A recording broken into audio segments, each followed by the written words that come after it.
అయ్యే ఏండే ఈయనే బాబు సేట్ అంటే అమృత్సర్ నుండి రాయి కొనడానికి వచ్చాడు. ఇంతకు ముందు సేమకుర్తి టెక్కలి కోరిల్ రాయి మొత్తం కొన్నది ఇతనే. నమస్కారం అండి. నమస్కార్. సాబ్ పశుపతి నాయుడు. క్యా పశు? పశుపతి పశుపతి అంటే యానిమల్ హస్బెండ్ నాయుడు. ఏంట్రా అంటున్నావు? మీ పేరు ఇంగ్లీష్ లో చెప్తున్నాను. ఏ రహే ఆప్కే 25 लाख అడ్వాన్స్. అరే తీసుకోరా. 25 लाख అంటే 25 లక్షలేనా? నేనేమన్నా హిందీ పండిట్నా అంతే అయి ఉంటది. ఓకే ఓకే సేట్ సాబ్, మీరు వచ్చే నెల మిగతా డబ్బు ఇచ్చేసి రాయి పట్టుకెళ్ళండి. నమస్కార్. నమస్కారం నమస్కారం. ఇరా చాలా మంచోడ్లా ఉన్నాడు రా. మనం ఉండడం ఏంటి? ఆ?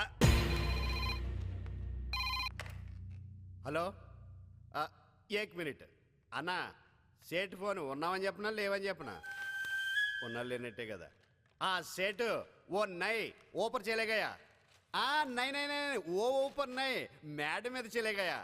తర్వాత కరో టీకే. వీడిది నాకు అర్థం కాదు, నాది ఆడికి అర్థం కాదు. ఊపర్ చెలేగా అంటే మీరు మరణించారనుకుంటున్నాడు. మేడ మీదకి వెళ్ళారని మేనేజ్ చేశాను. ఆహా భలే ఉన్నాడు కదండి. ఈ ఫోటో చూస్తుంటే మీకు ఏమనిపిస్తుంది?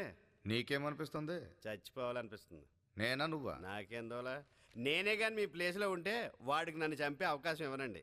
మరి నేనే చచ్చిపోతాను. వదలంటే రేయ్, నువ్వు పక్కనుంటే మంచిదని జ్యోతిష్కుడు చెప్పాడు, అందుకే భరిస్తున్నాను. లేకపోతే నేను ఎప్పుడో చంపేసేవాడిని. థ్యాంక్స్. మీకు కాదు, జ్యోతిషుడికి. రేయ్, వాడి బాబు మనకు రాసిచ్చిన దస్తావేజులు మన దగ్గర ఉన్నాయి. మంచి లాయర్కి చూపించి ఆ సాంబగాడికి నోటీస్ పంపించు.